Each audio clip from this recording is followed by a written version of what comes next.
A few years ago, a cow was born in Israel. She was special. She was pure red from nose to tail.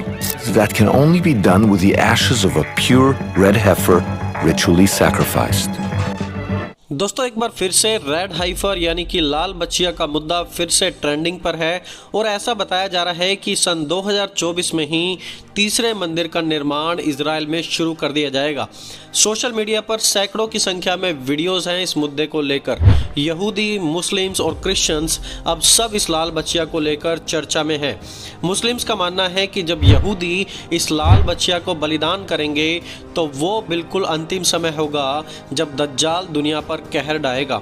यहूदियों का मानना है कि लाल बच्चिया के बलिदान के बाद ही वो तीसरा मंदिर निर्माण कर सकते हैं और तभी उनके मसीहा का आना होगा। और मसीहों के लिए भी यह इवेंट बहुत ही ज़्यादा ज़रूरी है क्योंकि तभी तीसरे मंदिर का बनाया जाना और एंटी क्राइस्ट का आना होगा। सो तीनों धर्मों के मुताबिक ये घटना बहुत ही ज़्यादा इम्पोर्टेंट साबित हो रही है। और आपको बता दूं कि 7 अक्टूबर 2023 को जो हमास ने इजराइल पर अटैक किया था, उस अटैक की वजह हमास के आतंकवादी लीडर अबू उबैदा ने खुद बताई थी। और अबू उबैदा ने बताया था कि हमला इसलिए किया गया था क्योंकि इजराइल में लाल बच्चिया का उस दिन बलिदान होना था और तब वो तीसरा मंदिर बनाते। आप खुद सुनिए कि आखिरकार अबू उबैदा का क्या कहना है इस पर। In a recent speech, a Hamas spokesman blamed the Jews for bringing red cows to the Holy Land.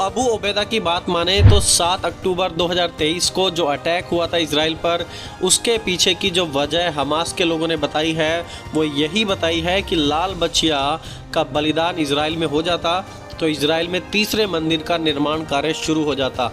और इसी बात को लेकर जो मुस्लिम वर्ल्ड है उसमें भी काफ़ी बौखलाहट देखी गई थी और वो इस सेरेमनी को नहीं चाहते थे कि इजराइल परफॉर्म करे क्योंकि इसके बाद एक बड़ी प्रॉब्लम क्रिएट होती थी। उसके बारे में हम बात करेंगे आगे इस वीडियो में।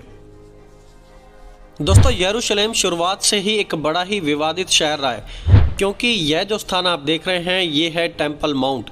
ये मुसलमानों के अनुसार उनकी तीसरी सबसे पवित्र होली साइट है पूरी दुनिया में क्योंकि उनका मानना है कि यहीं से उनके नबी मोहम्मद जन्नत में गए थे और आज भी मोहम्मद नबी के पैरों के निशान यहाँ पर पाए जाते हैं। जैसा आप यहाँ पर देख रहे हैं ऐसा बहुत से मुसलमानों का मानना है और इसीलिए वो इसे इस्लाम की तीसरी सबसे पवित्र जगह मानते हैं। यहूदियों के अनुसार भी यह उनका सबसे पवित्र स्थान है क्योंकि यहूदियों का मानना है कि सबसे पहला टेंपल जो राजा सुलेमान के द्वारा बनाया गया था वो यहीं पर था। इस मंदिर को बाद में 586 BC में बेबीलोन के राजा नबूकदनेस्सर के द्वारा डिस्ट्रॉय कर दिया गया था और फिर किंग हेरोद के समय में इसे दोबारा बनाया गया था, लेकिन फिर 70 AD में रोमन्स ने इसे दोबारा डिस्ट्रॉय कर दिया एंड सिंस देन कभी दोबारा इस यहूदी टेंपल को बनाया ही नहीं गया। अगर यहूदियों के व्यू पॉइंट से देखा जाए तो यहूदियों के लिए और उनके विश्वास के लिए ये टेंपल बहुत ही सेंट्रल है। टेंपल के बिना उन्हें लगता है कि उनकी जो स्पिरिचुअल लाइफ है वो इनकम्प्लीट है, अधूरी पड़ी हुई है।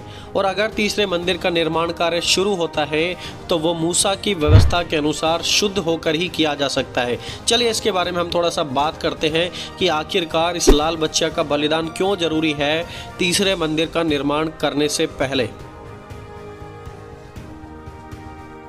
गिनती की किताब उसके 19 अध्याय उसकी दूसरी आयत में हम पढ़ते हैं, व्यवस्था की जिस विधि की आज्ञा यहोवा देता है वह यह है, तू इज़राइलियों से कह कि मेरे पास एक लाल निर्दोष बच्चियाँ ले आओ जिसमें कोई भी दोष ना हो, जिस पर जुआ कभी रखा गया ना हो। परमेश्वर ने मूसा के द्वारा पूरे इज़राइल को बताया था कि जब कभी परमेश्वर के कार्य को करो, परमेश्वर की उपासना या परमेश्वर से जुड़े हुए किसी भी अनुष्ठान को करो तो उसमें लाल बच्चिया का ही उपयोग किया जाए। और मूसा के समय से प्रभु यीशु मसीह के समय तक यहूदी इस प्रकार की लाल बच्चिया का उपयोग परमेश्वर के अनुष्ठानों में करते ही आ रहे थे।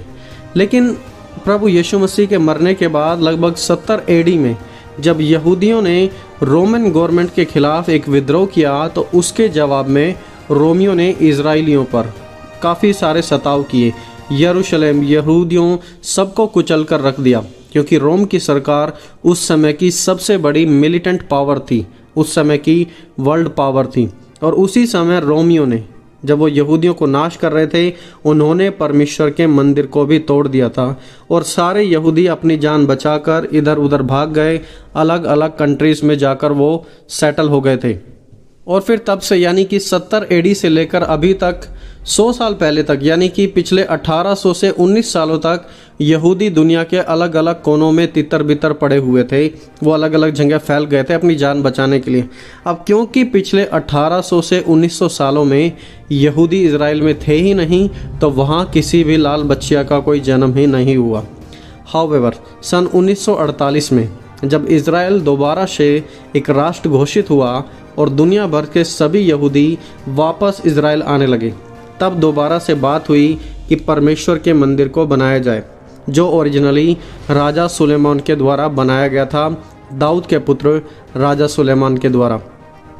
अब जब उन्होंने डिसाइड कर लिया कि परमेश्वर का तीसरा मंदिर बनाया जाए, तो वहाँ पर सबसे बड़ी कमी खल रही थी लाल बच्चिया की, क्योंकि मंदिर के निर्माण कार्य को शुरू करने से पहले उन्हें लाल बच्चिया का बलिदान करना पड़ता है, और वो बलिदान उनके पास था ही नहीं।